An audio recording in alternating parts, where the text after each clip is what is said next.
Assalamu alaikum respected friends, this is me Shahbaz Rashid Khan and I welcome you all on my YouTube channel that's Ultimate History। तो जिस तरह से हमने already discuss किया हुआ है, तो आज हम मॉडर्न हिस्ट्री का पहला लेक्चर लेकर आए हैं आपके सामने। तो आज यहाँ पर हम डिस्कस करेंगे the decline of the Mughal empire, कि जो मुगल एम्पायर था उसका कैसे डिक्लाइन हो गया, how the Mughal empire was being disintegrated, the major mighty Mughal empire, इसकी डिसइंटीग्रेशन किस तरह से हो गई, डिक्लाइन कैसे आ गया इनका, what were actually the reasons, वो भी हम करेंगे डिस्कस। लेकिन ये चीजें सब डिस्कस करने से पहले हमें यहाँ पर देखना है कि जो लेटर मुगल्स थे उन्होंने ऐसा कौन सा प्लेटफॉर्म प्रोवाइड किया, वी कैन से ऐसा कौन सा एनवायरनमेंट बन गया था which actually paved the way for the eventual disintegration of the Mughal Empire। यानी जब मुगल एम्पायर की डिसइंटीग्रेशन हो गई, when the Mughal Empire was declined, what were actually the reasons? ऐसे भी कौन से काज थे कि जो एक बहुत ही बड़ी सल्तनत थी जिन्होंने 200 साल से भी ज्यादा यहाँ पे राज किया, उनका जो जवाल हो गया, उसके पीछे हम देखेंगे कि ऐसे कौन से रीजंस थे।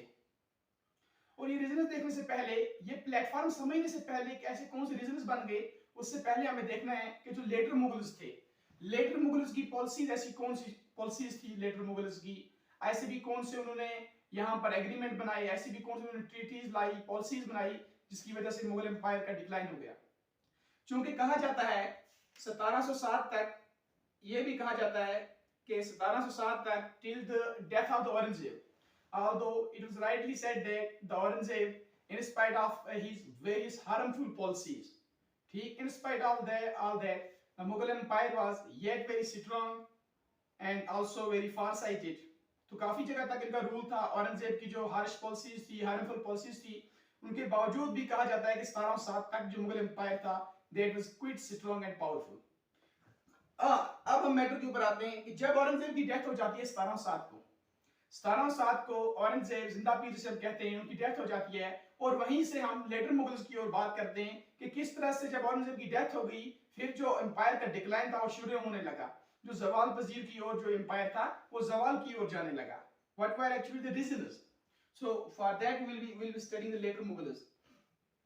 लेटर मुगल्स में हम बात करेंगे जब औरंगजेब की डेथ हो जाती है 1707 में, there emerged a war of succession among the successors of Aurangzeb, यानी कि एक वार ऑफ सक्सेशन हो गई कि किंग कौन बनेगा औरंगजेब के बाद। इस सिलसिले को लेकर एक वार ऑफ सक्सेशन, जिसे हम बोलेंगे एक जंगी जानशीन हम बोलेंगे इसे। तो यहाँ पर जब ये जंग हो जाती है, इससे भी एडमिनिस्ट्रेशन के ऊपर काफी नुकसान हो जाते हैं। ठीक, here were the various adverse impacts, ठीक, loss of army, loss of property, loss of soldiers, तो loss of treasury, ये चीजें भी हमें देखने को मिली। जब ये वार ऑफ सक्सेशन कंप्लीट हुआ तो 65 इयर्स ओल्ड बहादुर शाह जो थे, बहादुर शाह फर्स्ट जिसे हम बोलते हैं, 65 इयर्स ओल्ड बहादुर शाह इमर्जेड विक्टोरीज। तो बहादुर शाह की जीत हो जाती है। जब बहादुर शाह की जीत हो जाती है तो बहादुर शाह, हमने देखा कि इससे पहले औरंगजेब ने काफी टायरनिकल पॉलिसीज, हम कैसे हार्मफुल पॉलिसीज लाई हुई थी, हिंदूज के खिलाफ हो, चाहे वो मराठास के खिलाफ हो। तो इन चीजों का हमने कहीं ना कहीं रिवर्स देखा। हम ये देखने की कोशिश कर रहे हैं कि ऐसा कौन सा प्लेटफॉर्म जो था वो प्रोवाइड किया लेटर मुगल्स ने, जिससे पूरी subjugation which led the eventual subjugation of the entire Mughal empire, इनका डिक्लाइन हो गया। तो बहादुर शाह ने एक सबसे पहले अच्छे काम जो उन्होंने किए हम थोड़ी नजर डालेंगे। तो बहादुर शाह ने सबसे पहले ही actually started a policy of peace and compromise and conciliation, यानी कि उन्होंने दोस्ताना फ्रेंडली रिलेशंस की एक पॉलिसी शुरू की। ठीक, जो उनका मेन एम था that is to maintain the friendly relations और to maintain the policy of compromise and conciliation, दोस्ताना ताल्लुकात को बढ़ाने की कोशिश की हिंदू राजाज के साथ, मराठास के साथ। क्यों? क्योंकि औरंगजेब के टाइम पे हमने देखा कि ये भी कुछ ऐसी चीजें थी जिनकी वजह से एम्पायर जो था वो वीक होने लगा था, while actually the certain reasons which actually demolished the stability of the empire, जिसकी वजह से क्या हो गया था, जो स्टेबिलिटी थी एम्पायर की वो वीक हो गई थी। फिर जब बहादुर शाह आए थे, उन्होंने एक फ्रेंडली रिलेशन लगाने की कोशिश की। ही अपॉइंटेड राजा जय सिंह ऑफ अंबर एंड राजा अंबर से अजीत सिंह ऑफ मारवर, उनको अच्छे मनसब्स दिए, they were given high मनसब्स in the administration, maintained friendly relations with Sikhs, Rajputs and the other native rulers, उनके साथ भी बड़े दोस्ताना ताल्लुकात लगाने की कोशिश की। इसमें हम देखेंगे कि उन्होंने जो सिख्स थे, सिख्स के गुरु जो थे गुरु गोबिंद सिंह जी के साथ उन्होंने एक फ्रेंडली रिलेशन जो मेंटेन की हुई थी, और इस फ्रेंडली रिलेशन में उन्होंने गुरु गोबिंद सिंह को अपनी एडमिनिस्ट्रेशन में अपॉइंट किया और उनको एक अच्छे मनसब पे अच्छे मनसब और एक अच्छी रैंक जो थी उनको अच्छी रैंक पे रखा हुआ था। बाद में हमने देखा कि जब गुरु गोबिंद सिंह की डेथ हो जाती है, the Sikhs again raised their banner of revolt against बहादुर शाह। तो जब गुरु गोबिंद सिंह की डेथ हो जाती है तो सिख्स ने एक बार फिर से बहादुर शाह के खिलाफ लड़ाई करने की कोशिश की। नतीजतन Bahadur Shah himself led a campaign against Banda Singh Bahadur, क्योंकि जब सिख्स ने दोबारा लड़ाई शुरू की तो इस टाइम उनकी लीडरशिप के अंडर थी बंडा सिंह बहादुर। तो इस सिलसिले में 1712 को बहादुर शाह ने गुरु बंडा सिंह बहादुर को डिफीट किया और जो सिखों का एक फोर्ट था लोहारगढ़, 1712 की बात है, उसको भी अपनी कंसोलिडेशन में ले लिया।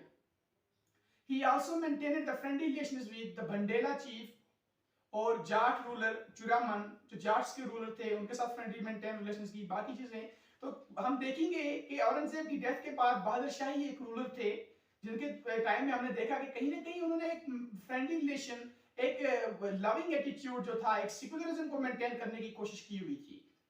And also we have seen that जो रेकलेस जागीर्स थी, mansabs were given to these nobles and zamindars, ये जो चीज थी ये बहुत ज्यादा उनके टाइम पे बढ़ गई थी, क्योंकि हद से ज्यादा जो जागीर्स थी, हद से ज्यादा जो मनसब्स थे वो किनको दिए जाते थे, वो इन बड़े बड़े जमींदारों को, बड़े बड़े नोबल्स को दिए जाते थे, जिसकी वजह से which results into the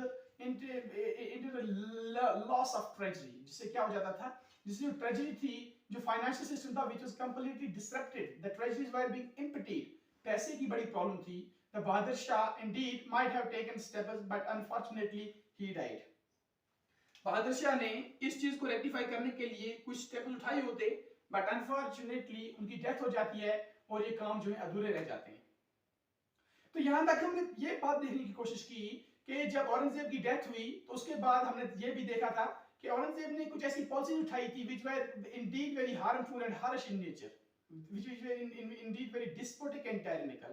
तो इनके खिलाफ उन्होंने जो बात करने की कोशिश की बहादुर शाह ने, उन्होंने रिवर्स किया। हमने देखा कि जो औरंगजेब की हार्श पॉलिसीज थी, इन्होंने लिबरल पॉलिसीज लाई, हिंदूज के साथ, राजपूत के साथ, इनके साथ एक अच्छे ताल्लुकात मेंटेन करने की कोशिश की, ठीक है ना। तो friendly relations were being maintained. तो बहादुर शाह की जब डेथ हो जाती है, अब हमने देखा कि जो लेटर मुगल्स थे इनमें एक नया फैक्शन जो था वो which were being arising। तो क्या था वो नया फैक्शन? नया फैक्शन ये था कि अब तक जो नोबिलिटी थी, यानी अब तक जो वजीर होते थे, क्योंकि वजीर जो होते हैं this is the soul of any administration, ठीक, which were actually carrying the whole administrative system. तो जो नोबिलिटी थी, अब तक हमने देखा था, बहादुर शाह तक हमने देखा कि जो नोबिलिटी थी, nobility were helping the princes, the one who is actually very degenerate, or we can say one who is actually a very powerful and brave noble, the nobles were being helping that very prince so as to occupy the throne। लेकिन अब हमने ऐसी बात देखी history में, हमने देखा कि there was actually a change in the nature of these nobles। Now they actually want to grasp the whole power into in their hands and so as to dominate these princes। यानी कि अब nobles ने क्या काम किया, अब nobles ने कहा कि जो ये प्रिंसेस हैं, जो ये शहजादे हैं, इन शहजादों को हम यूज करेंगे एज मियर पाउंस, ठीक है ना, so that the actual power be captured by them. यानी कि अब उन्होंने खुद कोशिश की, nobles were themselves taking interest into administration so that they could have carried the administration individually, ताकि वो एडमिनिस्ट्रेशन को खुद चला लेते। यानी कि अब वो जो नोबल्स थे, जो वजीर थे, अब वो ये चाहने लगे कि जो ये प्रिंसेस हैं हम इनको हेल्प करेंगे ताकि ये रूल बन जाए, और जो वीक होगा, the one who is very weak ruler, very less abled, जिसके पास ज्यादा कोई जनरलशिप नहीं होगी, one who is not actually the leader, ऐसे एक प्रिंस को हम ऊपर लेके आएंगे ताकि जो एक्चुअल पावर है वो नोबल्स खुद एंजॉय करें। This is actually the platform which actually led to the eventual disintegration। You will be watching that how these nobles were actually becoming selfish। तो किस तरह से ये जो नोबल्स थे अब वो सेल्फिश बनने लगे थे, किस तरह से उन्होंने अब ये एक नई पॉलिसी लाई ताकि हम क्या काम करें, यहाँ पर प्रिंसेस को हम यूज करें as the degenerate rulers, as the mere pawns, ठीक है ना, so that the actual rule, the actual power be enjoyed by them. इस सिलसिले में जब बहादुर शाह की डेथ हो जाती है तो एक और वार ऑफ सक्सेशन हो जाता है अमंग द एनोकेज of we can say legal heirs of Bahadur Shah. तो इस time it was Jahangir Shah. तो जहांगीर शाह थे which who was actually the less able ruler, Jahandar Shah, who was the less able ruler or less able prince, and it was the noble Zulfikar Khan. Zulfikar Khan उस time के बहुत ही बड़े powerful Nobel थे, तो उन्होंने जहांगीर शाह की हेल्प की और जहांगीर शाह इस तरह रूल बन गए, but the actual power was being enjoyed by Zulfiqar Khan. तो जुल्फिकार खान के पास जो एक्चुअल पावर था वो जुल्फिकार खान जो एक बहुत ही बड़े नोबल थे उनके हैंड्स में आ गया। जब एक्चुअल पावर जुल्फिकार खान के हाथ में आ गया, he himself maintained the friendly relations. So when he actually become the noble, when Jahangir Shah got the throne, what Zulfikar Khan did, the first thing he did, Zulfikar Khan ने अब क्या काम किया, उन्होंने को पता था मैं एक नोबल हूँ, किस तरह से मैं अपनी जो ये पोजीशन है, so that his position be consolidated, ठीक, इस काम के लिए उन्होंने काम किया। He maintained the friendly relations with all the Rajputs, Hindus, Sikhs, or we can say the native Rajas rulers, ठीक। He also maintained the friendly relations with the जमींदार and landlords, उनके साथ भी friendly जो relation थी maintain करने की कोशिश की गई। उसके बाद हम ये देखने की कोशिश कर लेंगे, जो जहांगीर शाह थे, he invited Raja Jai Singh of Amber and gave him the title of Raja Savai Jai Singh and appointed him as the governor of Malwa. And Raja Ajit Singh of Marwar was given the title of Maharaja. सबसे बड़ा काम जो जुल्फिकार ने किया अपने दौर में वो यही था कि उन्होंने इनवाइट किया, किसको इनवाइट किया उन्होंने इनवाइट किया राजा जय सिंह को, उनको सवाई जय सिंह का टाइटल दे दिया, और जो दूसरे राजा थे अजीत सिंह ऑफ मारवाड़ उनको महाराजा का टाइटल दे दिया। इस तरह से जो जहांगीर शाह का रूल था, उन्होंने अपने टाइम में जो जजिया था, सबसे हेटेड टैक्स था, उसको री इम्पोज किया, उसको उन्होंने एबॉलिश किया, because the jizya was abolished and jizya was reimposed by Aurangzeb. और जो हेटेड टैक्स था हिंदूज के ऊपर उस टाइम लीव किया जाता था नॉन मुस्लिम्स के ऊपर, दैट वाज जजिया। तो उन्होंने जजिया को एबॉलिश किया, सबसे बड़ी एक जो अचीवमेंट थी उनके टाइम की, एक बहुत ही बड़ी कंट्रीब्यूशन जो उन्होंने की। उसके बाद हमने देखने की कोशिश की, उन्होंने इस चीज पर भी रोक लगाने की कोशिश की कि जो हद से ज्यादा जागीर आप इन लैंड्स को दे रहे हैं, आप इन जमींदारों को हद से ज्यादा जो ये जागीर आप दे रहे हैं जिससे ट्रेजरी के ऊपर अटैक आ रहा है, इस चीज को भी कम करने की उन्होंने कोशिश की। He also further directed the mansabdars to maintain their official quota of troops. उन्होंने जो ये मनसबदार थे उनको भी डायरेक्शन दी कि आप जो ये मनसब आपके जो मनसबदार को मेंटेन करने, आप अपने जो कोटा है वो बराबर मेंटेन कीजिए, आप इसमें लीनियंसी शो न कीजिए।